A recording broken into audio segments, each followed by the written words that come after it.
Hello, hello.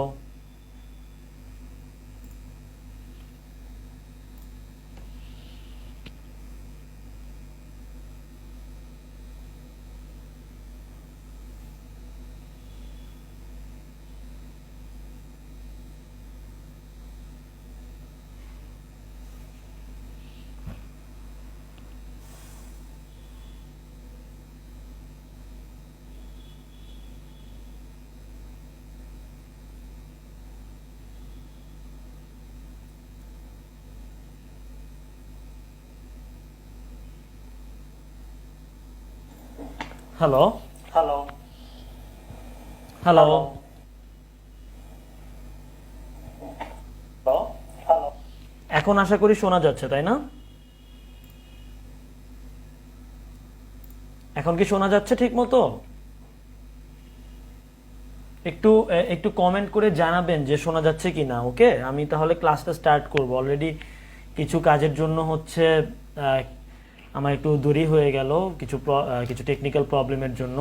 So যদি ঠিক মতো শোনা যায় তাহলে আমি ক্লাসটা শুরু করে দিব। প্লিজ একটু কমেন্ট করে জানান। আপনারা যে চারজন দেখছেন আপনারা একটু কমেন্ট করে জানান। ওকে, জানালে আমার সুবিধা হয়।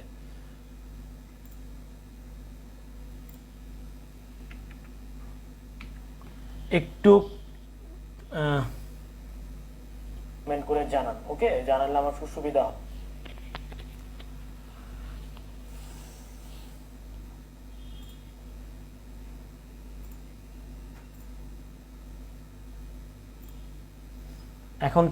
এখন কি ঠিক মতো শোনা যাচ্ছে? আশা করি শোনা যাচ্ছে। তাহলে আমরা ক্লাসটা শুরু করি।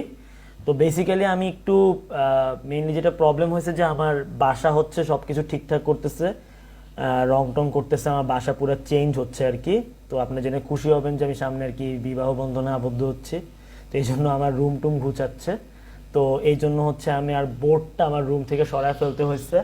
এতদিন তো ব্যাচেলরের মতো রুম লিভ করতাম, এখন তো বাসায় একটা নতুন মেহমান আসবে, তো তার জন্য নতুন করে সাজাতে হচ্ছে। এই জন্য হচ্ছে আমি ক্লাসটা বোর্ডে নিচ্ছি না, আমি ক্লাসটা এখন এই একটু আপনাদেরকে এখানে দেখাবো, আপনাদের প্রেজেন্টেশনে দেখাবো। আপনাদের দেখতে কোনো প্রবলেম হলে আমাকে বলবেন, ঠিক আছে?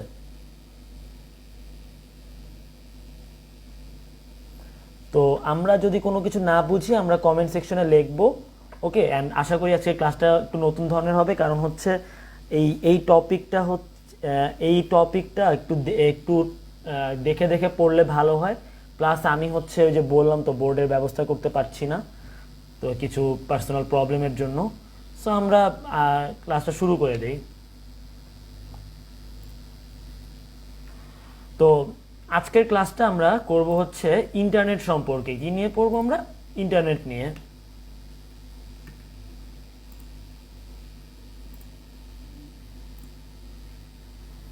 তো ফার্স্টে আমরা একটু ইন্টারনেটের ইতিহাস সম্পর্কে জানবো। ওকে, ইন্টারনেট আমাদের মধ্যে কিভাবে আসলো? ইন্টারনেট তো একদিনে ধূপ করে চলে আসে না, আমাদের কিছু প্রসেস ছিল এবং প্রসেসের মাধ্যমে দেখা গেছে ইন্টারনেটটা আমরা যে এখন ব্যবহার করছি সেই ব্যবহারযোগ্য অবস্থায় এসেছে। এখন একটা সময় কি আমরা ইন্টারনেট শুধু ব্যবহার করতাম মেইল আদান প্রদান করার জন্য। এখন দেখেন আমি অনলাইনে বসে কি আপনার সাথে ক্লাস নিতে পারছি এবং আমি আপনার সাথে যে কোনো ধরনের তথ্য কি শেয়ার করতে পারছি। সো এই ইন্টারনেটটা একদিনের কোনো প্রচেষ্টা না, এটা অনেক দিনের একটা প্রচেষ্টার একটা ফল। তো ইন্টারনেটের প্রথম রূপ হচ্ছে অর্পানেট। প্রথম রূপ কি? অর্পা নেট। এই যে ARPANET, এটার ফুল ফর্ম হচ্ছে advanced research projects agency network. তো যুক্তরাষ্ট্রের যে প্রতিরক্ষা মন্ত্রণালয় আছে, ডিফেন্স মন্ত্রণালয়, ডিফেন্স মিনিস্ট্রি, তারা হচ্ছে তাদের 4টা কম্পিউটার ছিল, সেই 4টা কম্পিউটারকে যুক্ত করে এবং তাদের মধ্যে তথ্য আদান প্রদান করার জন্য একটা নেটওয়ার্ক আবিষ্কার করে। এটাকে বলা হচ্ছে, তারা নাম দেয় হচ্ছে অর্পানেট। এটা কত সালে? এটা হচ্ছে 1969 সালে। এটা কত সালে? 1969 সালে এই অর্পানেটটা আবিষ্কার করা হয়। ওকে, সো এই অর্পানেটটা পরবর্তীতে এটা কি প্রথমে আবিষ্কার করা হয়েছিল নাসা কি নিজেদের মধ্যে 4টা কম্পিউটারের ব্যবহারের জন্য। পরবর্তীতে 1970 সালে এটা যাতে সবাই আমরা যাতে কমার্শিয়ালি ব্যবহার করতে পারি তার জন্য কি 1970 সালে এটা মানুষের মধ্যে ছেড়ে দেয়। তো ইন্টারনেটের জনক বলা হয় হচ্ছে ভিনটেন গ্রেহফ নামে একজন বিজ্ঞানীকে। কাকে বলা হয়? ভিনটেন গ্রেহফ। এর ছবিটা আমি একটু দেখাই।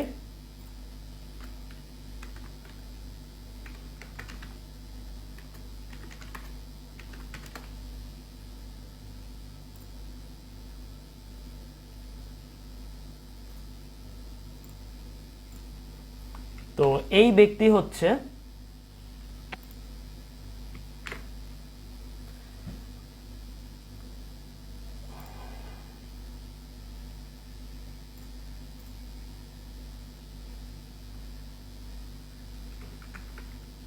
তো ভিনটেন গ্রেহফ নামে যে ব্যক্তি, তাকে বলা হয় এই ব্যক্তি, আমি পুরো ছবিটা দেখাতে পারছি না, এই রকচটা চেহারার একজন ব্যক্তি।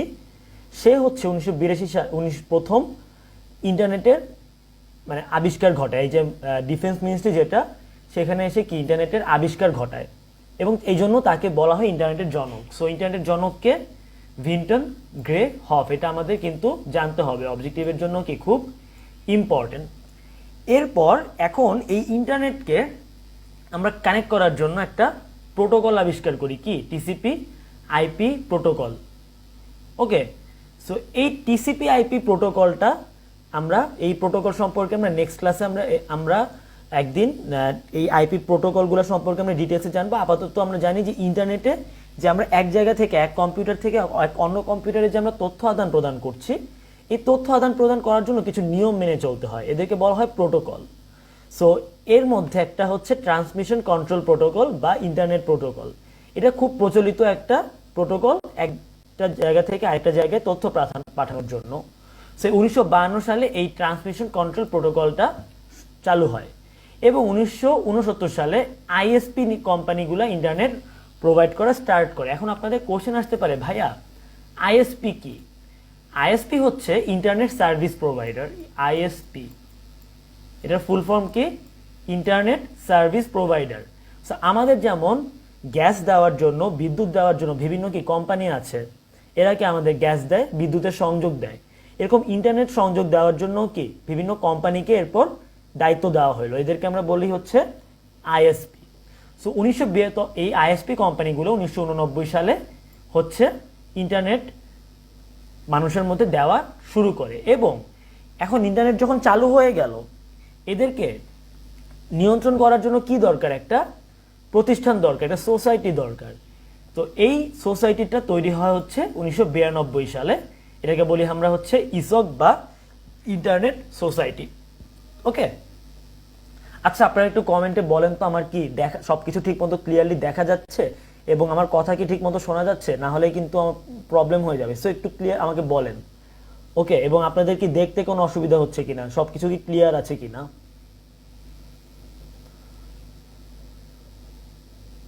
একটু আমাকে কমেন্টে জানান। আমি জানি 3 জন দেখছেন, এই 3 জনের মধ্যে একটু আমাকে একটু কমেন্টস করে জানান।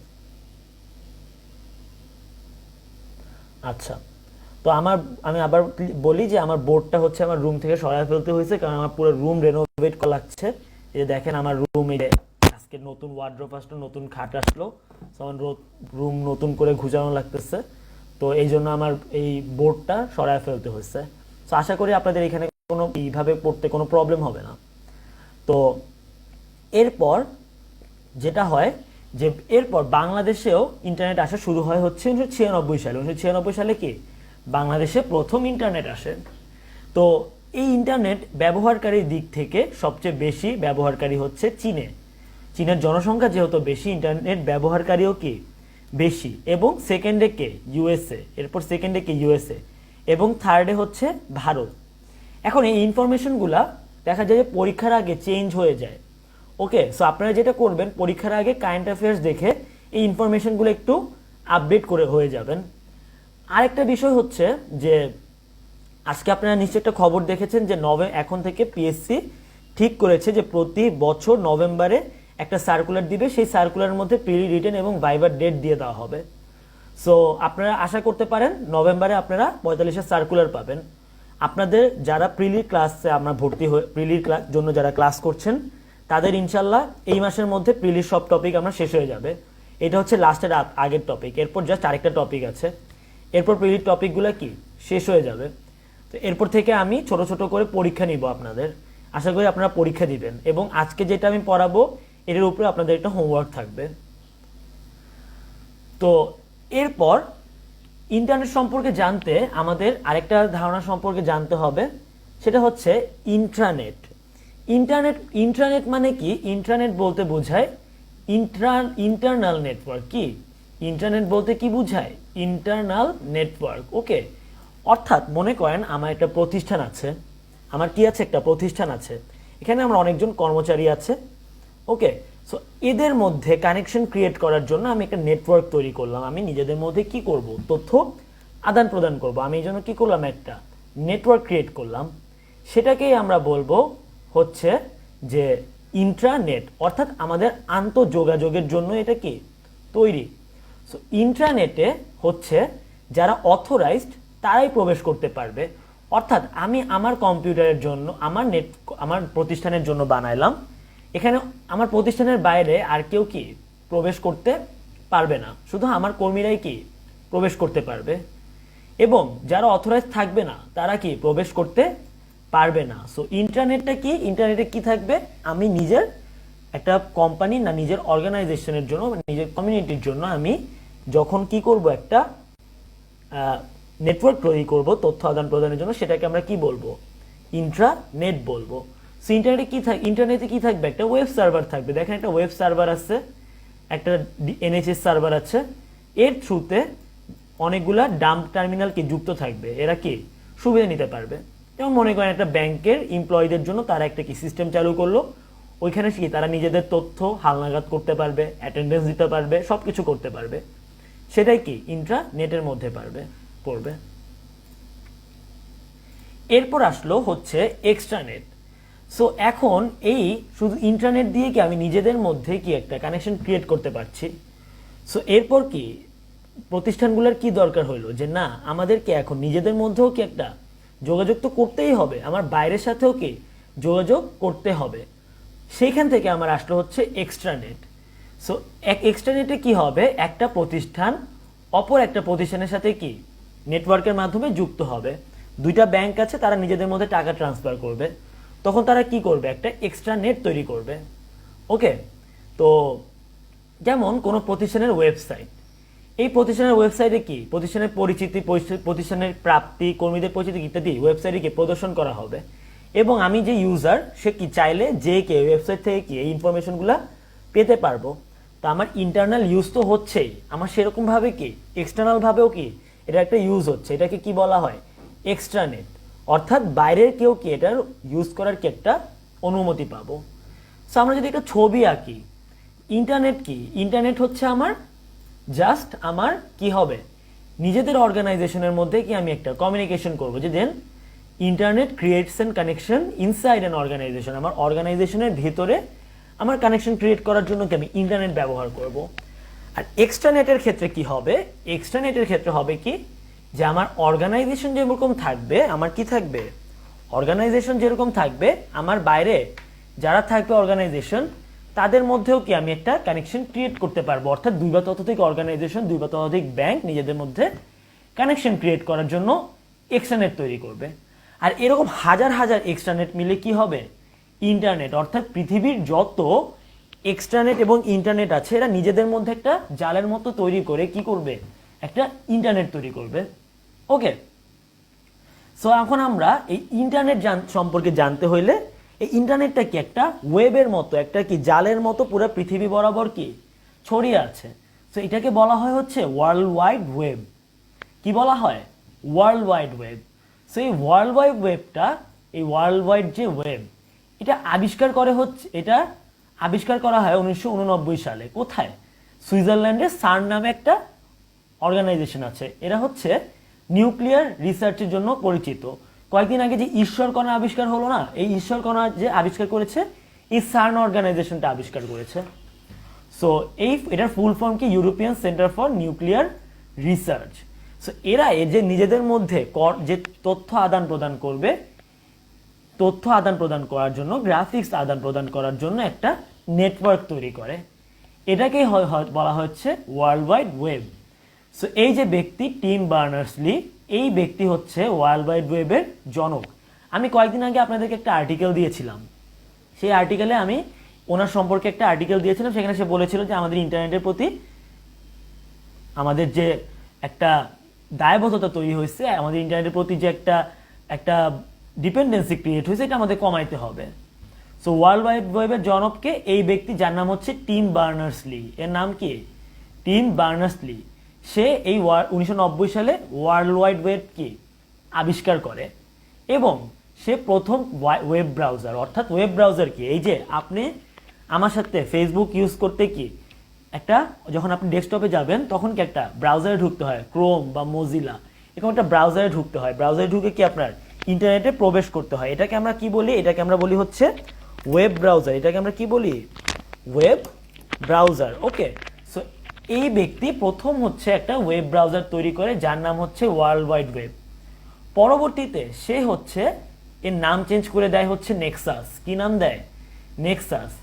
ওকে, সো ওয়েব ব্রাউজারটা কি? ওয়েব ব্রাউজারের সাহায্যে আমি যে কোনো একটা ওয়েব ব্রাউজার কি একটা সফটওয়্যার, এক ধরনের কি সফটওয়্যার, যার সাহায্যে কি আমি যে কোনো ধরনের ওয়েব পেজ আমি কি প্রদর্শন করতে পারবো। তো এখানে একটা অবজেক্টিভের জন্য একটা ইম্পর্টেন্ট হচ্ছে, প্রথম ওয়েব ব্রাউজার হচ্ছে www। ওকে, প্রথম ওয়েব ব্রাউজার কি www, এটা মাথায় রাখবেন।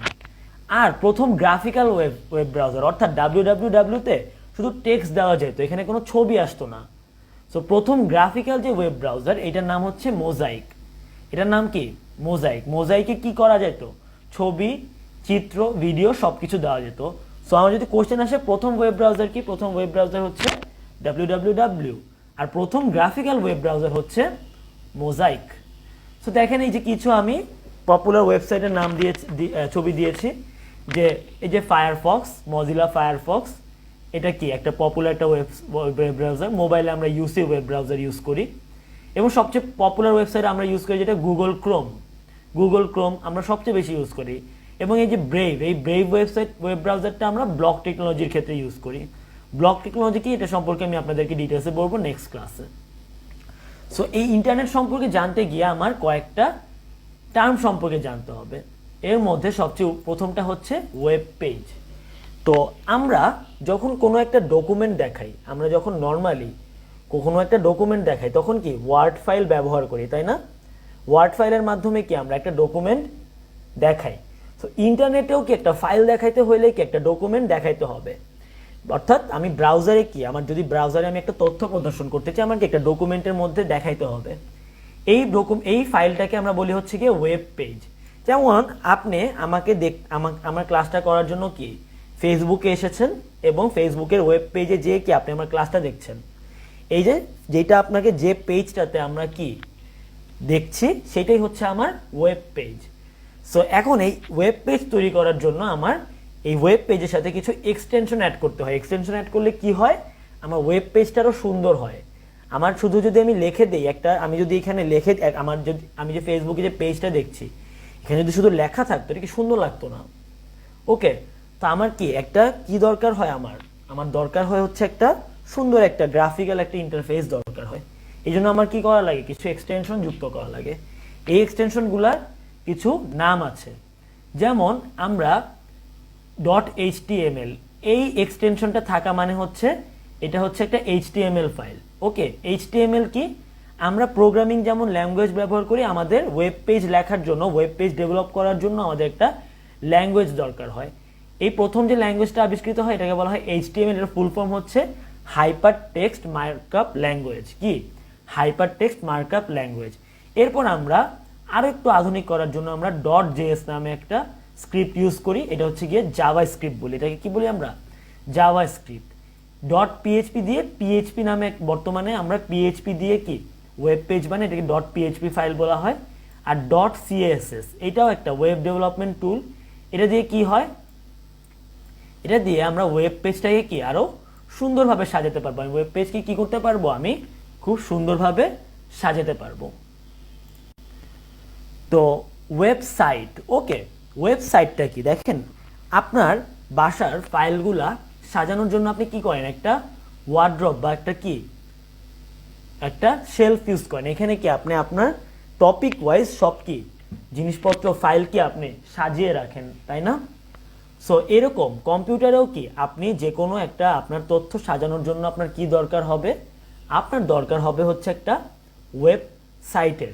অর্থাৎ ওয়েবসাইটে হচ্ছে একটা ইন্টারনেটে একটা স্পেস যেখানে আপনি আপনার যে ওয়েব পেজগুলো আছে সেগুলো সংরক্ষণ করে রাখবেন। যেমন মনে করেন এই যে নাফিসা রহমান আপু, সে একটা ওয়েবসাইট বানাইলো nafisarahman.com। সে কি করলো, এই nafisarahman.com-এ তার যা ইন্টারেস্ট, তার ছবি সব কিছু কি এখানে সাজিয়ে রাখলো। সেই যে প্রত্যেকটা পেজে সে যে ইনফরমেশন দেখাচ্ছে সেটাই হচ্ছে এক একটা ওয়েব পেজ। আর এই ওয়েব পেজগুলো আমি যেখানে ইন্টারনেটে সাজিয়ে রাখবো সেটাই হচ্ছে আমার কি ওয়েবসাইট। ওকে, সো ওয়েবসাইট আবার দুই প্রকার হয়, একটা হচ্ছে স্ট্যাটিক ওয়েবসাইট। স্ট্যাটিক ওয়েবসাইটে কি হয়, আমি যে ডাটাগুলা দিব, আমি ডাটাগুলা আমি যখন রিফ্রেশ করব তখন কি চেঞ্জ হবে না। যে আপনি মনে করেন নাফিসা রহমান দিয়ে রাখলো, আমি নাফিসা রহমান, আমার হাইট এত, আমার এইজ এত, আমি এখানে পড়াশোনা, আমি এখান থেকে এই সাবজেক্টে পড়াশোনা করেছি। এই ওয়েব ইনফরমেশনগুলো যদি কি কখনো চেঞ্জ হবে না, সে এমনভাবে সাজা রাখলো, সেটা কি স্ট্যাটিক ওয়েবসাইট। আর ডাইনামিক ওয়েবসাইটটা কি, আমার ডাটার মানের পরিবর্তন হবে। যেমন ফেসবুকে আপনি যখন রিফ্রেশ দেন তখন কি আবার নতুন নতুন আপনাকে নিউজ দেখায় না, এটা কি ডাইনামিক ওয়েবসাইট। অর্থাৎ আপনি যখন রিফ্রেশ দিব তখন কি ডাইনামিক ওয়েবসাইটে ডাটার মানের কি হবে, পরিবর্তন হবে। ওকে, সো এই ওয়েবসাইট থেকে আমার চলে আসলো হচ্ছে আইপি অ্যাড্রেস। এখন এই যে ওয়েবসাইট নাফিসা রহমান কি করলো, সে একটা ওয়েবসাইট বানালো nafisarahman.com। এখন কম্পিউটার তো এই ওয়েবসাইটটাকে বুঝতে পারবে না যে এই নাফিসা রহমান কি, কে বা কি, কারণ কম্পিউটার কখনো কি কোনো লেখা বুঝতে পারে না, সে কি 1001 ইত্যাদি বুঝতে পারে। তো এই যে কম্পিউটার যে এক একটা নেটওয়ার্ক, আমার ইন্টারনেটে কি এক একটা নেটওয়ার্ক তৈরি করা, এক একটা ঠিকানা তৈরি করা, সেই ঠিকানাগুলোকে কি আমার আলাদা করে চিহ্নিত করার দরকার হয়, যাতে আমি কি একটা নেটওয়ার্ক থেকে আরেকটা নেটওয়ার্ক কি প্রবেশ করতে পারি। ওকে, যেমন আমি যদি আপনাকে ফোন করতে চাই, আমার কি আপনার ফোন নাম্বার লাগবে, রাইট? আপনার ফোন নাম্বার দিয়ে আমি কি করব, আপনাকে কল করব, ঠিক আছে? সো এরকম কি ইন্টারনেটেও কি এক একটা নেটওয়ার্কে যুক্ত হওয়ার জন্য কি প্রত্যেকটা ডিভাইসের কি প্রত্যেকটা নেটওয়ার্কে একটা আলাদা আইডেন্টিটি আছে, এটাকে আমরা বলি হচ্ছে আইপি অ্যাড্রেস। এটাকে আমরা কি বলি, আইপি অ্যাড্রেস বা ইন্টারনেট প্রোটোকল অ্যাড্রেস। এই ইন্টারনেট প্রোটোকলটা আবার দেয় হচ্ছে যুক্তরাষ্ট্রের ইয়ানা নামে একটা অর্গানাইজেশন। এর ফুল ফর্ম কি, এর ফুল ফর্ম হচ্ছে ইন্টারনেট অ্যাসাইন নাম্বারস অথরিটি। ওকে, সো আইপি অ্যাড্রেস দুই প্রকার হয়। আইপি অ্যাড্রেস কয় প্রকার হয়, দুই প্রকার হয়। একটা হচ্ছে IPv4 বা আইপি ভার্সন 4, আর একটা হচ্ছে IPv6 বা আইপি ভার্সন 6। ওকে, সো IPv4 এর ক্ষেত্রে কি হয়, IPv4 এর জন্য আমার 32টা বিটের প্রয়োজন হয়। কি প্রয়োজন হয়, 32টা বিটের প্রয়োজন হয়। অর্থাৎ আমার একটা আইপি অ্যাড্রেসকে প্রকাশ করার জন্য আমার কি দরকার হয়, 32টা বিটের দরকার হয়। ঠিক আছে, আমার কি দরকার হয়, 32টা বিট। এরকম 10 মনে করেন আমি কি করব, আমার এরকম 32টা বিটের একটা কি অ্যাড্রেস দরকার, মানে 101010 এরকম করে ডট ডট দিয়ে কি 8টা করে হয়। ঠিক আছে, এরকম কি 8টা করে 32টা আমার কি বিটের একটা কি হয়, অ্যাড্রেস হয়।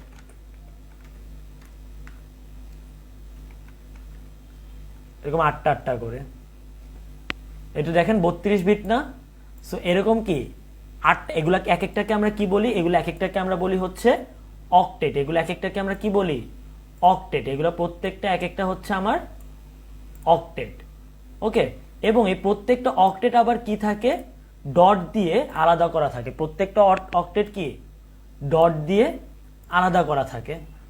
ওকে, এখন এই নেটওয়ার্কের শ্রেণী বিভাগ অনুযায়ী আমরা আইপি অ্যাড্রেসকে আমরা 3টা ভাগে ভাগ করি।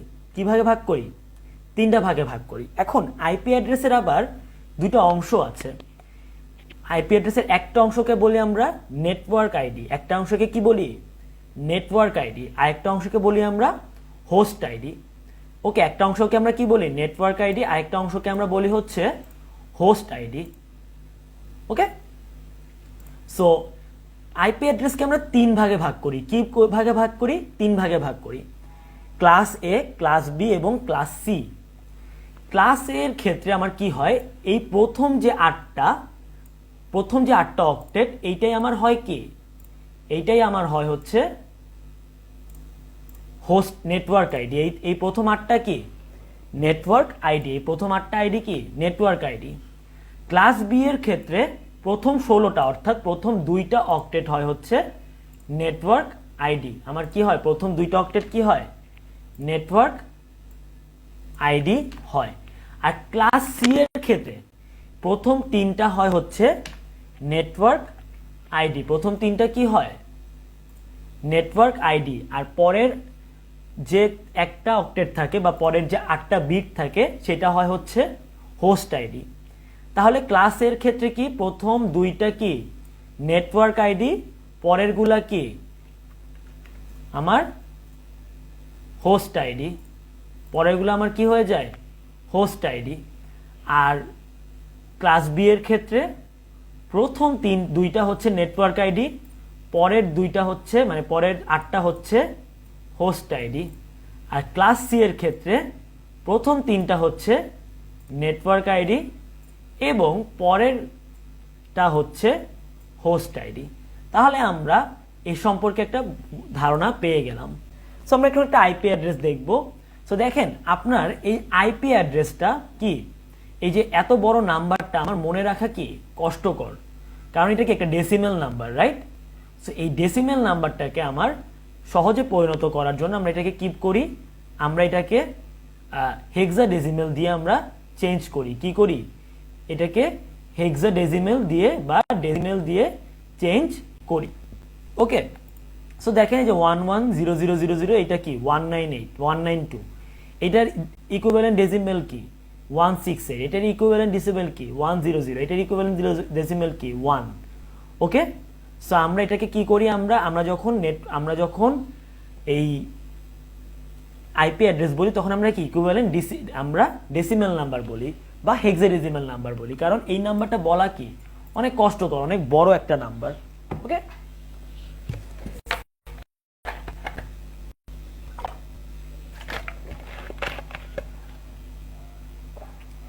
তো দেখেন এইটা একটু ইম্পর্টেন্ট। দেখেন ক্লাস এ এর ক্ষেত্রে আমার আইপি অ্যাড্রেস শুরু হয় 1 থেকে, শেষ হয় 126.255.255.255 এ। যে আবার 1 যখন আমার ক্লাস বিতে যাব তখন কি আমার শুরু হয় 128 থেকে, শেষ হয় হচ্ছে 191 এ। সবগুলা শেষ হবে কিন্তু আমার কি 255 এ, কিন্তু শুরু হবে কি ক্লাসের 1 দিয়ে, শেষ হবে 126 দিয়ে, ক্লাস বির 128 দিয়ে শুরু হবে, শেষ হবে কি 19 দিয়ে, 12 দিয়ে শুরু হবে, শেষ হবে 223 দিয়ে।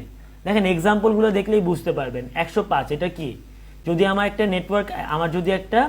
নেটওয়ার্ক আইডি বা আইপি অ্যাড্রেস দিয়ে বলে যে এটা কোন ক্লাসের মধ্যে পড়ে, যদি আমরা দেখি যে 1 থেকে 126 এর মধ্যে পড়ে তখন এটা কি ক্লাসে, যদি দেখি 128 থেকে 191 এর মধ্যে পড়ে তখন এটা কি ক্লাস বি, যদি দেখি আমরা 192 থেকে 223 এর মধ্যে পড়ে তখন এটা কি ক্লাস সি। সো এরপর আমরা জানবো হচ্ছে IPv6 সম্পর্কে বা আইপি ভার্সন 6 সম্পর্কে। সো আইপি ভার্সন 6 এ যেটা হয়েছে যে আমার আইপি ভার্সন 4 কি 32 বিটের, কিন্তু আমার কি বর্তমানে কি ইন্টারনেট ব্যবহারকারীর সংখ্যা কি অনেক বেশি। সো ওই IPv4 দিয়ে আমার কি আর কভার করা সম্ভব হচ্ছিল না, তখন কি IPv6 আসলো। এবং IPv6 এ কি হয়, IPv6 হচ্ছে আমার এটা কত বিটের, এটা হচ্ছে 128 বিটের। কত বিটের 128 বিটের, এবং এটা কি 16টা ভাগে বিভক্ত, প্রত্যেকটা কি 8টা অক্টেট থাকে এবং এটা কি 16টা ভাগে বিভক্ত, প্রতিটাকে কি 8টা বিট থাকে। এটা একটু মনে রাখবেন আপনারা অবজেক্টিভের জন্য, খুব ইম্পর্টেন্ট। আমি একটু রেস্ট নিয়ে আসি, 1 মিনিট পানি খেয়ে আসি।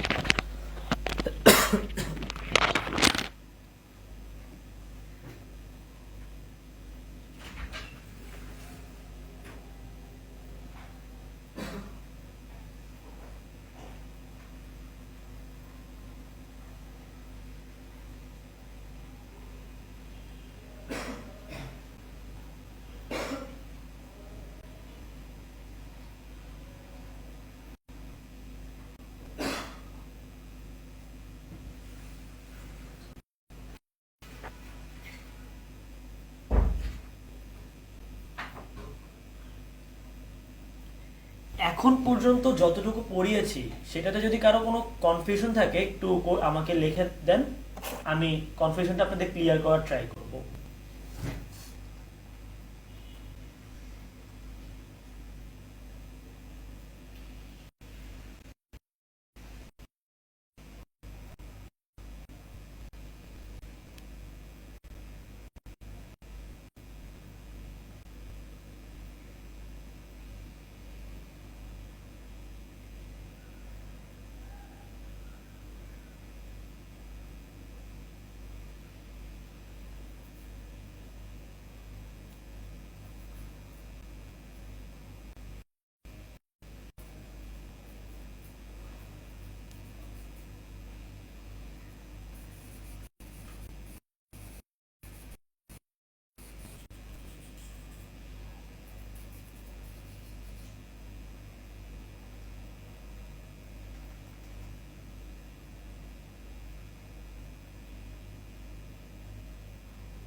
তো আচ্ছা, আপনারা আমাকে একটু বলেন তো যে বোর্ডে ক্লাস নেওয়ার চেয়ে প্রেজেন্টেশনে ক্লাস নেওয়াটা অনেক সুন্দর না? অনেক ক্লিয়ার বোঝা যাচ্ছে না সব কিছু? এই যে আইপি অ্যাড্রেসের বিষয়গুলো কিন্তু আমার ক্লাসে বুঝাইতে সমস্যা হয়ে যায়। তো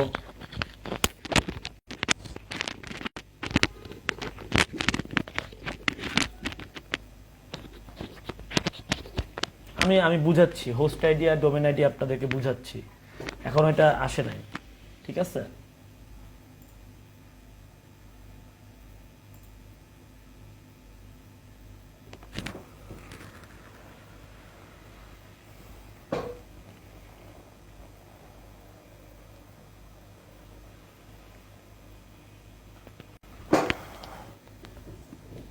আচ্ছা,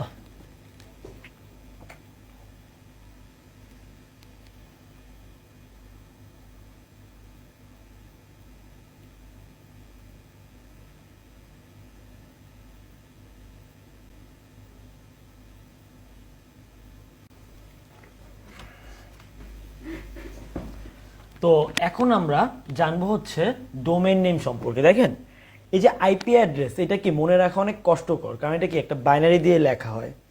সো এই এই যে নাম্বারটা, এই নাম্বারটা দেখেন আপনার মোবাইলে আপনি কয়টা নাম্বার আপনার সেভ, আপনার মনে রাখেন, আপনি কি নাম্বারগুলো কি সেভ করে রাখেন? সো কম্পিউটারের ক্ষেত্রেও হয় কি, এই নাম্বারগুলো আমার কি করতে হয়, আমার ইন্টারনেটের ক্ষেত্রেও কি, আমার এই আইপি অ্যাড্রেসটা যাতে মনে না রাখে কাজটা সহজ করার জন্য একটা ডোমেন নেম সিস্টেম চালু করা হয়েছে। কি ডোমেন নেম সিস্টেম চালু করা হয়?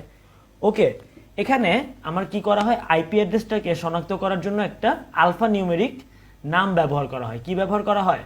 আলফা নিউমেরিক নাম, যেখানে একটা ক্যারেক্টার থাকবে এবং কি নাম্বার থাকবে। যেমন মনে করেন শিক্ষা.com, শিক্ষা.org, এটা দিয়ে একটা এটা কি একটা ডোমেন নেম, এটা কি একটা ডোমেন নেম। ওকে, সো এই ডোমেন নেমের ক্ষেত্রে বলতে কি বোঝাচ্ছে, এই যে 192.168.101, আপনি এইটা দিলেও যেমন আপনার ইন্টারনেট শিক্ষা.org এ প্রবেশ করবে, সেম ভাবে আপনি যদি www.শিক্ষা.org দেন তাহলেও কি সেটাতে প্রবেশ করবে। কিন্তু এটা মনে রাখা কি কষ্ট, কিন্তু এটা মনে রাখা কি সহজ। সো এই যে দেখেন, এই আইপি নাম্বারটা কে আপনার চেঞ্জ করবে কে, ঠিক আছে? এই ডিএনএস সার্ভার নামে একটা সার্ভার আছে। ওকে, ডিএনএস সার্ভার নামে একটা সার্ভার আছে। ডিএনএস সার্ভার কি করে, ডোমেন নেমকে আইপি অ্যাড্রেসে পরিণত করে। আপনি যখন এই www.facebook.com দেন তখন কি এই ডিএনএস যে সার্ভার, অর্থাৎ ডোমেন নেম সার্ভার যেটা, সেটা কি করে আপনার এই আপনার ডোমেন নেমটাকে আইপি অ্যাড্রেসে পরিণত করে। সো একটা অর্গানাইজেশন আছে, internet corporation for assign names and numbers, ICANN নাম, ইউএস এর একটা অর্গানাইজেশন। এরা আইপি অ্যাড্রেস এবং ডোমেন নেম নিয়ন্ত্রণ করে, অর্থাৎ এরা আর কি বলে দেয় যে আইপি অ্যাড্রেস কি অ্যাভেলেবেল নাকি না। সো ডোমেন নেমকে আমরা এই যে এইটা হচ্ছে আপনার ডোমেন নেম, এইটা হচ্ছে আপনার একটা ডোমেন নেম, এই যে www.website.com, এই টোটালটা হচ্ছে একটা ডোমেন নেম। ওকে, সো এই ডোমেন নেমকে আমরা দুইটা অংশে ভাগ করতে পারি। ওকে, সো ফার্স্টেরটা হচ্ছে টপ লেভেল ডোমেন বা টিএলডি। টপ লেভেল ডোমেন বা কি টিএলডি। টিএলডিতে কি হয়, টিএলডি হচ্ছে গিয়ে লাস্টের যে অংশটা আমার এই যেটা আমরা ওয়েব অ্যাড্রেসটা ব্যবহার করছি সেটা লাস্টের অংশটা, এই যে ডটের পরে যে অংশটা থাকবে এটাই কি টপ লেভেল ডোমেন বা টিএলডি। এখন এই টিএলডিকে আমরা দুইটা অংশে ভাগ করতে পারি। একটা হচ্ছে কান্ট্রি টিএলডি, অর্থাৎ কোনো একটা দেশকে যে দেশকে এই ওয়েবসাইটটা প্রতিনিধিত্ব করছে সেটা বোঝানোর জন্য আমরা কান্ট্রি নেম টিএলডিটা কি ব্যবহার করি। ওকে, যেমন bb.org.bd, এই লাস্টে বিডি দিয়ে কি বোঝাচ্ছে, এটা বাংলাদেশের একটা ওয়েবসাইট। ওকে, আরেকটা হচ্ছে জেনেরিক টিএলডি। জেনেরিক টিএলডিতে কি হয়, এই ওয়েবসাইটটা কি ধরনের প্রতিষ্ঠান সেটা প্রকাশ করে। যেমন এই ORG, এটা দিয়ে কি বোঝায়, এটা একটা অর্গানাইজেশন। সো এই জেনারিক টিএলডির আবার কিছু ধরন আছে, যেমন .com। .com দিয়ে কি বোঝায়, .com দিয়ে বোঝায় একটা বাণিজ্যিক প্রতিষ্ঠান, অর্থাৎ এটা যে কেউ ব্যবহার করতে পারবে। যেমন facebook.com, এটা কি যে কেউ ব্যবহার করতে পারবে। যদি .gov থাকে, কি থাকে .gov, এটা বলতে বোঝায় এটা একটা সরকারি প্রতিষ্ঠান। ওকে, যেমন bb.gov, মানে বাংলাদেশ ব্যাংক গভর্নমেন্ট অর্গানাইজেশন, এবং এটা কি বাংলাদেশের কান্ট্রি কোডের মধ্যে পড়বে। .net দিয়ে কি বোঝায়, এটা হচ্ছে নেটওয়ার্ক অবকাঠামো তৈরি করতে ব্যবহৃত হয়। যেমন বাংলায়ন কি একটা নেট অবকাঠামো তৈরি করতে এরা ব্যবহৃত হয়। ORG দিয়ে কি বোঝায়, অর্গানাইজেশন, এটা কি অবাণিজ্যিক একটা প্রতিষ্ঠানকে বোঝায়। ঠিক আছে, যেমন UN.org, UN কি একটা অবাণিজ্যিক প্রতিষ্ঠান। আমরা GTLD ব্যবহার করি। .edu দিয়ে কি বোঝায়, এটা একটা শিক্ষা প্রতিষ্ঠান। যেমন IUTOIC.edu, এটা দিয়ে কি বোঝায়, এটা একটা শিক্ষা প্রতিষ্ঠান। এটা দিয়ে বোঝায় এটা একটা সামরিক প্রতিষ্ঠান। ওকে, যেমন USArmy.mil।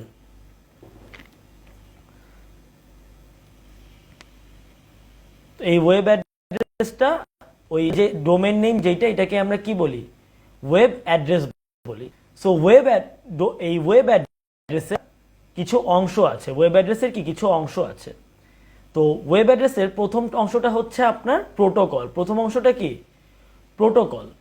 সো প্রোটোকলে কি হয়, প্রোটোকল হচ্ছে এই যে আপনার কম্পিউটার নেটওয়ার্ক এবং টেলিকমিউনিকেশন মিডিয়াম যেগুলো থাকবে, অর্থাৎ তার বা সাবমেরিন কেবল বা স্যাটেলাইট যেগুলো আমরা ব্যবহার করব, সেগুলাতে ডাটা আদান প্রদানের জন্য আমার কি কিছু নীতি ব্যবহার করতে হয়।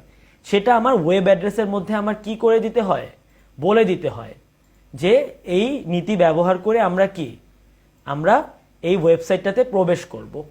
ওকে, সো এইটাকেই বলি হচ্ছে আমরা প্রোটোকল। সো প্রোটোকল কি একটা নিয়ম, যেমন HTTP বা হাইপার টেক্সট ট্রান্সফার প্রোটোকল হচ্ছে ইন্টারনেটের একটা নেটওয়ার্ক প্রোটোকল। এটা কি আমরা ওয়ার্ল্ড ওয়াইড ওয়েবে ব্যবহার করি। সো এটাতে কি হয়, এটা কি ওয়েব ব্রাউজার এবং ওয়েব সার্ভার। দেখেন আপনি যে ওয়েবে আপনার সামনে যে ডাটাগুলো আসছে, আপনার সামনে যে এই যে ফেসবুকে যে ডাটাগুলো আপনি দেখছেন, এগুলো কি ফেসবুকের একটা নিজস্ব সার্ভার আছে, সেই সার্ভার থেকে কি ফেসবুক আপনাকে প্রোভাইড করছে। সো এই ফেসবুকের এই ওয়েব ব্রাউজার এবং ওয়েব সার্ভারের মধ্যে কি একটা সম্পর্ক, তথ্য আদান প্রদান করতে হয়। যে আমি যখন লিখবো facebook.com, তখন কি একটা ফেসবুকের ওয়েব সার্ভারের কাছে কি একটা রিকোয়েস্ট যাবে যে আমাকে এই ডাটাটা দেখান, তখন কি ফেসবুক আপনাকে কি পেজটা দেখাবে। সো এই যে ডাটাটা আদান প্রদানের জন্য যে প্রোটোকলটা ব্যবহার করা হয়, সেটাই হচ্ছে আপনার HTTP বা হাইপার টেক্সট ট্রান্সফার প্রোটোকল। আর যদি আমি এস লাগাই, তাহলে সেটা হয়ে যায় কি secured hyper text transfer protocol, যেটাকে আমরা বলি কি HTTPS। এটাকে আমরা কি বলি, HTTPS। এখানে আমরা যখন কোনো স্পর্শগত তথ্য আদান প্রদান করি, তখন কি আমরা HTTPS ব্যবহার করি, অর্থাৎ এই তথ্য বাইরে থেকে এসে কেউ অযাচিত প্রবেশ করতে পারবে না। ওকে, তো এই ফুল ফর্মটা আমাদের জানতে হবে যে HTTPS কি secured hyper transfer protocol, hyper text transfer protocol. এরপর আরেকটা প্রোটোকল আছে, যেটা হচ্ছে FTP। FTP এমন একটা প্রোটোকল যেটা আমরা কি শুধু ফাইল ট্রান্সফারের ক্ষেত্রে ব্যবহার করি। আমরা বলি না FTP তে আমাদের মুভিটা আছে, তার মানে কি আমার যে নেটওয়ার্ক, সেই নেটওয়ার্কের কোনো একটা জায়গায় মুভিটা আছে আমি নামায় নিতে পারবো, আমার ওয়েব ব্রাউজারে প্রবেশ করার দরকার হবে না। আর এসএসএল নামে বর্তমানে আরেকটা ট্রান্সফার প্রোটোকল ব্যবহার করা হয়, সেটার ফুল ফর্ম হচ্ছে সিকিউর সকেটস লেয়ার্স। কি সিকিউর সকেটস লেয়ার? এটা কি নিরাপদে তথ্য আদান প্রদানের জন্য কি ডাটা এনক্রিপশন ব্যবহার করা হয়। অর্থাৎ আমার ডাটা যেটা আছে এটাকে একটা অ্যালগোরিদম দিয়ে আমি কি করব, ডাটাটাকে আমি সিকিউর করব, এবং সিকিউর করে কি করব, আমি আদান প্রদান করব। এরপর হচ্ছে হোস্ট নেম বা কম্পিউটার নেম। ওকে, হোস্ট নেম কি? হোস্ট নেম হচ্ছে এই যে ডোমেনটা আছে, এই যে আমি একটা ডোমেন যেটা আছে আমার পুরো ফুল যে ডোমেইনটা, এই ডোমেইনের আমার কি যে কম্পিউটারটাকে আমরা নির্দেশ করব, ওকে, ডোমেইনের যে কম্পিউটারটা আমার নির্দেশ করার প্রয়োজন হবে সেটাকে আমরা বলবো কি হোস্ট নেম বা কম্পিউটার ব্যবহার করা হয় এটাই কি হোস্ট নেম। সো এই পুরো হোস্ট নেমের একটা অংশ হচ্ছে কি ডোমেইন নেম। হোস্ট নেমের পুরো একটা অংশ কি ডোমেইন নেম। ওকে, সো এখন আমরা জানবো হচ্ছে ডিরেক্টরি নেম সম্পর্কে। সো হোস্ট নেম, দেখেন আমি যে ফেসবুকে যাচ্ছি, ফেসবুকে আপনি দেখেন যখন যাবেন তখন মনে করেন আপনি আপনার যে ব্রাউজারটা ওখানে যাবেন, যে দেখবেন facebook.com, তারপর আপনার প্রোফাইলের নাম, তারপর মনে করেন আপনি যে প্রোফাইলে যে পোস্টার রাখছেন সেই পোস্টার নামটা আসে, পোস্টার কি নামটা। সো আমরা করি এই ওয়েব ব্রাউজার ব্যবহার করার ক্ষেত্রে হয় কি, আমরা যে একটা থেকে আরেকটা পথে যে আমি যাচ্ছি পুরো পথটা সে অ্যাড্রেসের মধ্যে দেখিয়ে দেয়, যে আমি এখান থেকে এখানে যাচ্ছি, এখান থেকে লাস্টে কি আমি ফাইলটা দেখতে পাচ্ছি। এটাকে বলা হচ্ছে কি ডিরেক্টরি নেম। আর লাস্টে যে ফাইলটা আমাকে সে দেখাচ্ছে, এটাকে মানে হোস্ট কম্পিউটারের যে ফাইলটা আমাকে সে দেখাচ্ছে, এটাই হচ্ছে আমার হোস্ট নেম বা ডকুমেন্ট নেম। উদাহরণ দেখলেই বুঝতে পারে একটা, যেমন মনে করেন এটা একটা কি ওয়েব অ্যাড্রেস, এই ওয়েব অ্যাড্রেসটার নাম কি www.nps.gov.grSM.planyourwebsite.wildlifeviewing.html। সো এই যে ফার্স্টের যে অংশটা, এই যে ফার্স্টের যে অংশটা HTTP, এটা কি প্রোটোকলটা নির্দেশ করতেছে যে আমি হাইপারটেক্সট ট্রান্সফার প্রোটোকল ব্যবহার করে আমি তথ্যটা আদান প্রদান করব। আর এই যে পুরাটা হচ্ছে আপনার ডোমেইন নেম। এই পুরাটা কি আপনার ডোমেইন নেম, এই পুরাটা কি আপনার ডোমেইন নেম www.nps.gov। এরপর এই ওয়েবসাইটে যাওয়ার পর আপনি এই GRSM এ ক্লিক করবেন, যে আপনার লাগবে কি ওয়াইল্ড লাইফ ভিউইং, এই জিনিসটা, এই ফাইলটা আপনার লাগবে। আপনি এরপর GRSM এ ক্লিক করবেন, GRSM যাওয়ার পর আপনি যাবেন হচ্ছে প্লে ইউর ভিজিট, এখান থেকে যাবেন কি আপনি ওয়াইল্ড লাইফ ভিউইং, যাওয়ার পর কি আপনি যে ওয়েব পেজটা ফাইনাল যেটা আপনি দেখতে চান সেটা আপনার সামনে চলে আসবে। সো এই যে এই প্রথমে যেটা আসলো HTTP, এটা কি একটা প্রোটোকলটা, যে কোন নিয়ম ব্যবহার করে আমি কি করতে পারবো, আমি তথ্যটা আদান প্রদান করতে পারবো। এরপর কি ডোমেইন নেম, ডোমেইন নেম কি এই যে www.nps.gov, এই পুরাটা হচ্ছে ডোমেইন নেম। ওকে, পুরাটা কি ডোমেইন নেম। আর ডোমেইন নেমের মধ্যে এই যে NPS যেটা, এটা হচ্ছে হোস্ট নেম। আর কোন পথটা ব্যবহার করব আমি, এই যে GRSM, এই প্লে ইউর ভিজিট, এইটুকু কি আপনার ব্যবহার করে কি আপনার এটা এই লাস্ট ওয়েব পেজটাতে যেতে হবে, এটাই কি আপনার ফাইল প্যাথ। আর লাস্টে আমি যে ওয়েব পেজটা দেখতে চাচ্ছি সেটা কি একদম লাস্টে থাকবে, সেটাই হচ্ছে এই যে wildlifeviewing.html, এটাই কি ওয়েব পেজ নেম। সো এখান থেকে আমার জানতে হবে হচ্ছে সার্চ ইঞ্জিন কি। ইন্টারনেটের আরেকটা ইম্পর্টেন্ট জিনিস হচ্ছে সার্চ ইঞ্জিন। ওকে, তো সার্চ ইঞ্জিনের ক্ষেত্রে কি হয়, আমার সার্চ ইঞ্জিনের ক্ষেত্রে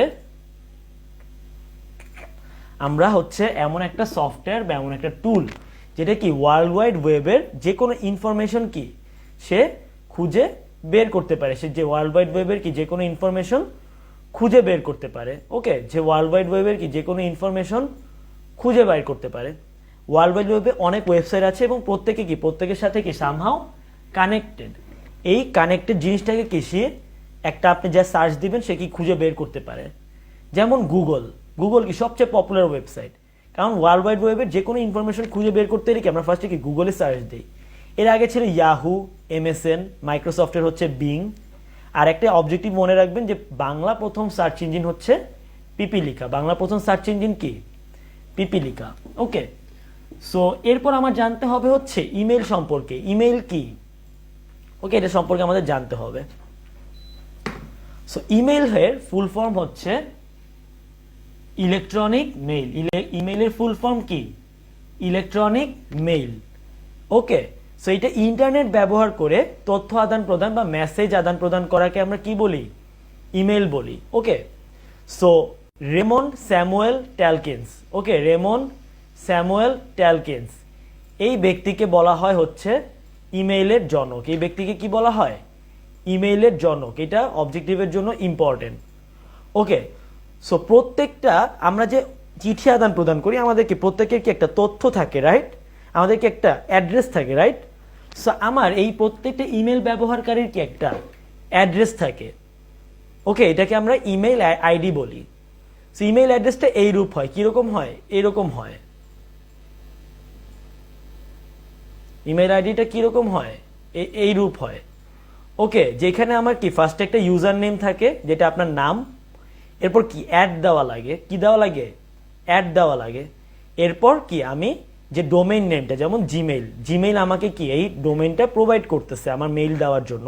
এটাকে হচ্ছে এই gmail.comটা হচ্ছে ডোমেইন নেম। আর এখানে একটা অবজেক্টিভ হচ্ছে ইম্পর্টেন্ট হচ্ছে 1972 সাল থেকে ইমেইলে অ্যাট চিহ্ন ব্যবহার করা শুরু হয়। সো ইমেল সম্পর্কিত আমার কিছু টার্ম আছে, সেগুলো আমাদের জানতে হবে।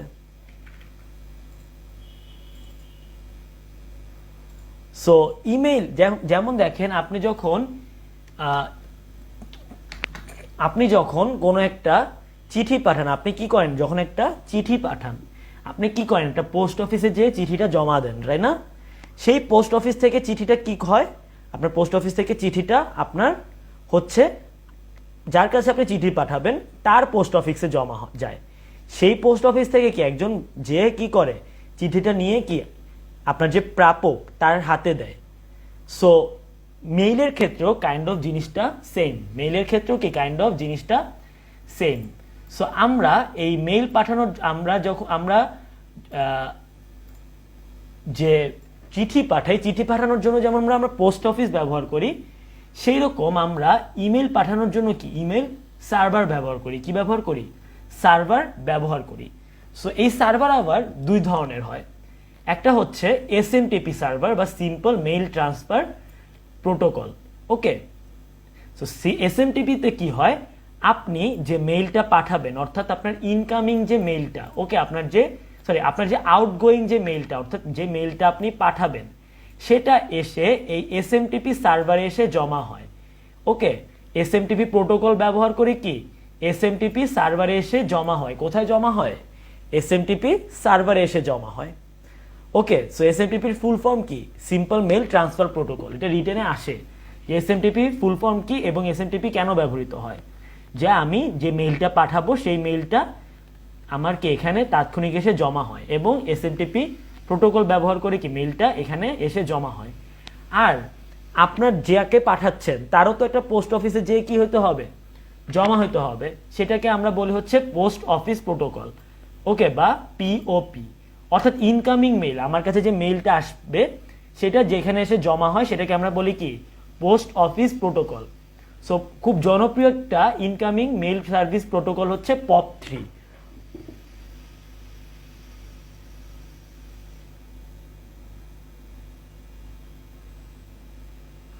ওকে, এটা কি POP3 ইনকামিং মেইল সার্ভার কি একটা POP3।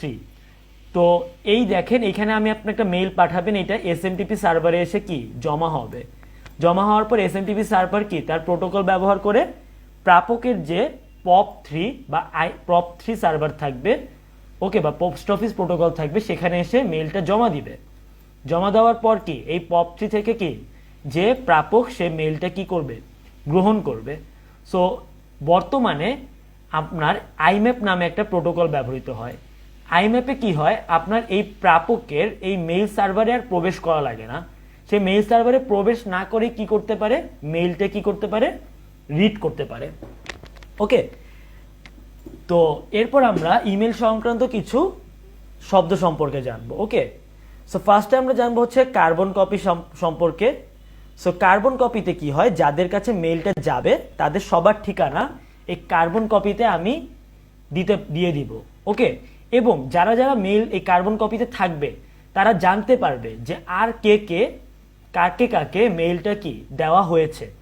তাহলে কার্বন কপিতে কি হবে, যাদের কাছে আমি টুতে কি যাকে মেইলটা পাঠাবো তার অ্যাড্রেসটা লিখবো, আর কার্বন কপিতে যাদের কাছে মেইলটা যাবে তাদের ঠিকানা আমি কি করব, কমা কমা দিয়ে লিখবো।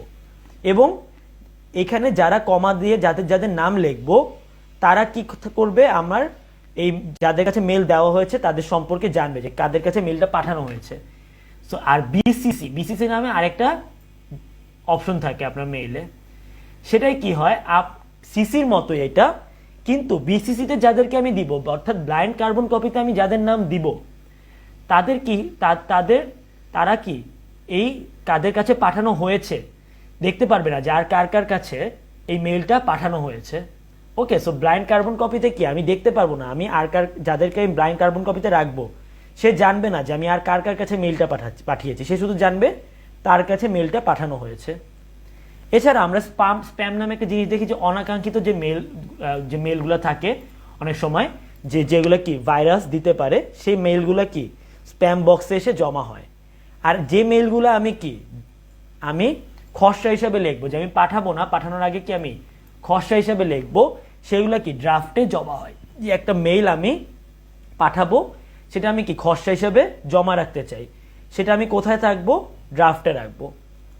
ওকে, সো এরপর কি অ্যাটাচমেন্ট কি, অ্যাটাচমেন্ট হচ্ছে এতে শুধু অ্যাটাচমেন্টের ক্ষেত্রে হচ্ছে গিয়ে আমি মেইলে যদি কোনো ছবি বা ভিডিও পাঠাইতে চাই তখন কি অ্যাটাচমেন্টটা আমরা রাখি। ওকে, মেইলে আমরা যে কোনো ধরনের কি অ্যাটাচমেন্ট যদি অ্যাটাচমেন্টের সাহায্যে কি যে কোনো ধরনের ছবি ভিডিও ইত্যাদি আমরা কি অ্যাটাচ করতে পারি। তো এখন আমরা জানবো হচ্ছে ই কমার্স সম্পর্কে। তো দেখেন, এই বিসিসি ভালো নাকি সিসি ভালো, আপু এটা নির্ভর করবে আপনার উদ্দেশ্যের উপরে। হ্যাঁ, আপনি সিসিতে যখন দিবেন আপনি চাচ্ছেন যে আপনার মনে করেন যে আপনার নাফিসা আপুকে আপনি মেইলটা পাঠাচ্ছেন। ওকে, সো নাফিসা আপু কে আপনি রাখবেন টুতে, কিন্তু আপনি মনে করেন চাচ্ছেন যে কেএল রুহুল সাহেব এবং আরেকজন মিতু আপু সেও কি জানুক যে নাফিসা আপুকে মেইলটা পাঠানো হয়েছে, এবং তাদের জন্য কি এটা প্রয়োজনীয়, তাদেরকে আপনি কোথায় রাখবেন, সিসিতে রাখবেন।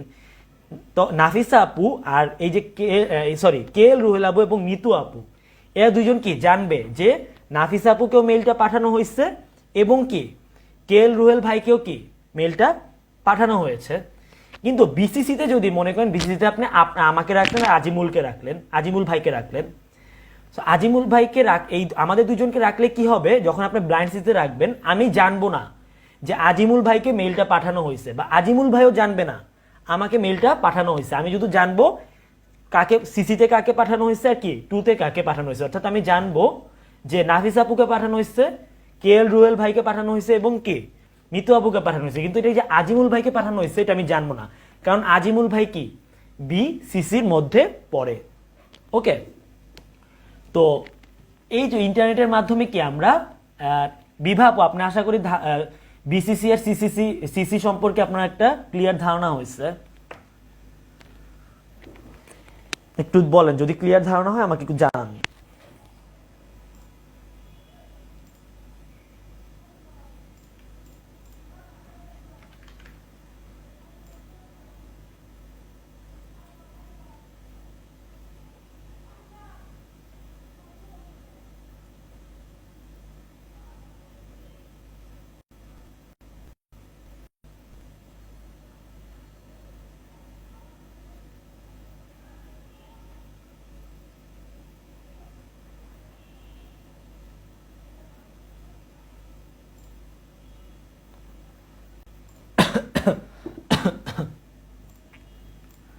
এরপর আমরা চলে যাব ই কমার্স সম্পর্কে।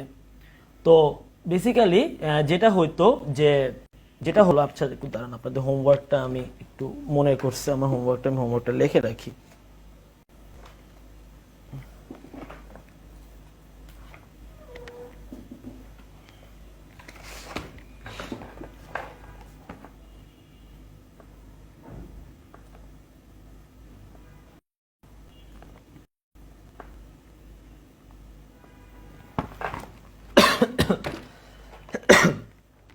তো ই কমার্স, সো আমরা তথ্য আদান প্রদান করা তো শুরু করে দিলাম ইন্টারনেটের মাধ্যমে। আমরা দেখলাম যে ইন্টারনেটে সহজে খুব তথ্য আদান প্রদান করা যায়। তো এখন আমার কি দরকার হলো যে আমি ইন্টারনেট ব্যবহার করে পণ্য বা সেবা পৌঁছে দিব মানুষকে। সো তখন এই ই কমার্সের ধারণাটা প্রচলিত হয়। ই কমার্স বলতে বোঝায় কি, ইলেকট্রনিক্স কমার্স, অর্থাৎ আপনার ইন্টারনেট ব্যবহার করে যে কোনো পণ্য সেবা তথ্য কি ক্রয় বিক্রয় আদান প্রদান করা কি বলি, ই কমার্স বলি। সো ই কমার্স আবার 4 ভাগে ভাগ করতে পারি আমরা। প্রথমটা হচ্ছে ব্যবসা থেকে ভোক্তা বা B2C, ব্যবসা থেকে ভোক্তা বা কি B2C। সো ব্যবসা থেকে ভোক্তার ক্ষেত্রে কি হয়, আপনার ব্যবসা থেকে ভোক্তার ক্ষেত্রে এক বা একাধিক ক্রেতা থাকে। ওকে, এক বা একাধিক ক্রেতা বিক্রেতার মধ্যে খুচরা বা পাইকারি লেনদেন হয়। অর্থাৎ বিক্রেতা কি করবে, সরাসরি ক্রেতার কাছে আপনার পণ্যটা কি বিক্রি করবে। যেমন Amazon.com বা চালডাল.com, এখানে কি হয় যে বিক্রেতা থাকে, চালডাল.com কি আপনাকে ডিরেক্ট কি আপনাকে সেবাটা কি প্রদান করছে বা আপনাকে পণ্যটা কি ডিরেক্ট প্রদান করছে। এটা কি ব্যবসায়ী থেকে কি ভোক্তার কাছে ডিরেক্ট চলে যাচ্ছে, এটাকে আমরা বলি হচ্ছে বিজনেস থেকে বিজনেস টু কনজিউমার বা B2C। এরপর হচ্ছে বিজনেস টু বিজনেস, এটা হবে কি দুইটা বিজনেসম্যান নিজেদের মধ্যে পণ্য আদান প্রদানের জন্য ব্যবহার করবে। যেমন মনে করেন আপনার একটা বিজনেস Alibaba.com, Alibaba.com এ কি হয়, বড় বড় যারা বিজনেসম্যান আছে তারা Alibaba.com এ পাইকারি দরে কি করে জিনিসপত্র কিনে এবং Alibaba.com এ তারা নিজেদের একটা স্টোর করে কি বিক্রি করে। ওকে, যেমন মনে করেন আপনি চায়না থেকে কিছু কিচেন প্রোডাক্ট আনবেন, কিচেন প্রোডাক্ট এনে আপনি কি করবেন, Alibaba.com এ রাখবেন, আপনি Alibaba.com থেকে কিনবেন, কিনে কি আপনি আপনার নিজের বিজনেস চালাবেন। ওকে, আপনি কিন্তু খুচরা কেনার জন্য ব্যবহার করতে পারবেন না, আপনি কি পাইকারি ধরে কেনার জন্য কি ব্যবহার করতে হবে। সো এইটা কি আপনি একটা বিজনেসম্যান, Alibaba.com কি একটা বিজনেসম্যান, একটা বিজনেসম্যানের সাথে একটা বিজনেসম্যানের যখন কি হবে কোন পণ্য আদান প্রদান হবে, এটাকে আমরা কি বলবো B2B। এরপর হচ্ছে ভোক্তা টু ভোক্তা, অর্থাৎ একজন কাস্টমার আরেকজন কাস্টমারের কাছে কি আমার তথ্য বা আমার কি একজন কাস্টমার আরেকজন কাস্টমারের কাছে পণ্য আদান প্রদান করবে। যেমন মনে করেন বিক্রয়.com, বিক্রয়.com এ কি করি আমরা, আমরা পুরানো পণ্য কি আদান প্রদান করি, আমরা কি পুরানো পণ্য কি আদান প্রদান করি, অর্থাৎ মধ্যে কেউ থাকে না। আপনার শুধু বিক্রয়.com এ যাবেন, যে ডট আপনার প্রোডাক্টটা দিবেন এবং কি প্রোডাক্টটা কি হয়ে যাবে, সেল হয়ে যাবে। ওকে, সো এইটা কি কনজিউমার টু কনজিউমার, মানে আপনি একজন কনজিউমার, আপনার কাছ থেকে আরেকজন কনজিউমার কি তথ্যটা কি করছে বা পণ্যটা কি করছে কিনছে, এটা কি বিক্রয়.com। আরেকটা আছে কনজিউমার টু বিজনেস বা C2B বা ভোক্তা থেকে ব্যবসা। এটাই কি হয়, এটাই হয় যেটা যে একজন ভোক্তা একজন কনজিউমার তার সেবা বা তথ্য বা পণ্য একটা ব্যবসা প্রতিষ্ঠানের সাথে ইন্টারনেটে লেনদেন করে। যেমন মনে করেন পাঠাও.com, উবার, আপনার একটা বাইক, আপনি চাচ্ছেন যে আপনার মোটর বাইক থেকে কি করবেন, একটা রাইড দিবেন আরেকজনকে, তখন উবারের সাথে কন্ট্যাক্ট করেন, উবার কি আপনাকে সুবিধাটা প্রদান, আপনি উবার আপনার পণ্য বিজনেস বা আপনার একটা মনে করেন নিজস্ব ফার্ম আছে, সেই ফার্ম থেকে আপনি কোনো ডিম বা সবজি আছে, সেই সবজিগুলো আপনি কি করলেন, আপনি একটা ওয়েবসাইটে দিলেন এবং সেখানে ওয়েবসাইট করলো, সেল করলো, ফলে কি করলো সেটা। ওকে, ই কমার্সের হচ্ছে এই কয়টা। সো আমি আপনাদেরকে এই ছবি আপনাদের দিচ্ছি, আপনাদের সমস্যা না হয়। আমি এগুলো এখন পড়াবো না, এগুলো পড়াইলে আপনাদের টাইম লস হবে। আমি আপনাদের ডিরেক্ট হোমওয়ার্ক দিয়ে দিব।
সিসি বা বিসিসি না করে কোনো প্রতিষ্ঠান বা ব্যক্তিকে গুরুত্বপূর্ণ মেইল পাঠালে যে মেইল পাঠাচ্ছে তার কি কোনো হ্যাম্পারের সম্মুখীন হতে হয় কি না? দেখেন, মনে করেন যে আপনি আপনার একজন, আপনি মনে করেন একটা কোম্পানির সিইও, ঠিক আছে? তো আপনি একটা আরেকটা কোম্পানির সিইওর সাথে আপনি কি করবেন? আপনি হচ্ছে একটা তথ্য আদান প্রদান করবেন, কিন্তু আপনি চাচ্ছেন আপনার এমপ্লয়িরা, তো আপনি কি আপনি যে তথ্যটা দিচ্ছেন সেটা জানুক, কিন্তু আপনি চাচ্ছেন না আবার যে যে সিইও সে জানুক যে আপনি আপনার এমপ্লয়ীদের সাথে কি তথ্য আদান প্রদান করছেন। তো যদি আপনি বিসিসিতে আপনি আপনার এমপ্লয়ীদেরকে দিয়ে রাখেন, তাহলে কি আপনার যে সিইও থাকবে অন্য কোম্পানি সে কিন্তু জানবে না। সো এটা কিন্তু আপনার কি কনফিডেন্সিয়ালিটি কি রক্ষা হবে। তো এটা হ্যাম্পার হবে না, কিন্তু ওই যে আপনার যদি কোনো শর্ত থাকে যে আপনার এই মেইলটা আর কেউ জানবে না, মানে এই মেইলটা আপনাদের মেইলটা সম্পর্কে আর কেউ জানবে না, তখন আপনার বিসিসি ব্যবহার করা ভালো। তাহলে আপনার যেটা দেখা যাবে যে একটা গোপনীয়তা বজায় থাকে। ওকে।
তো আজকে ক্লাসটা এই পর্যন্তই। আশা করি নেক্সট দিন আমাদের আইসিটি টপিকটা শেষ হয়ে যাবে, এরপর আমরা ইলেকট্রিক্যালের যে টপিকটা সেটাতে আমি যেতে পারবো। আপনাদের আমি হোমওয়ার্কটা আমি আপনাদেরকে বলি, লেখেন, এখনই লিখে ফেলেন হোমওয়ার্কটা, আমি কমেন্ট সেকশনেও লিখে দিচ্ছি।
হোমওয়ার্ক করে রাখবেন এবং জমা দিবেন।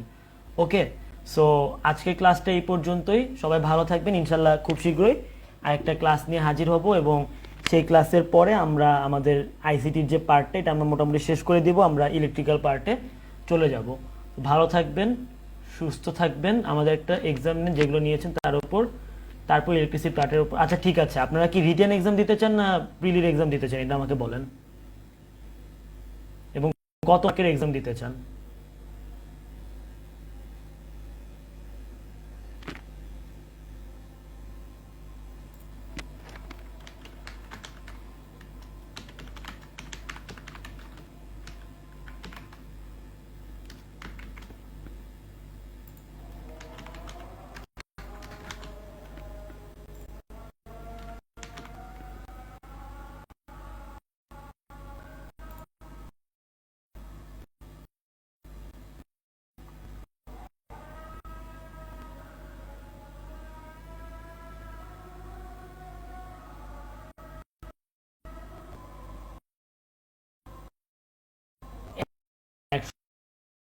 মার্ক হয়ে যায়।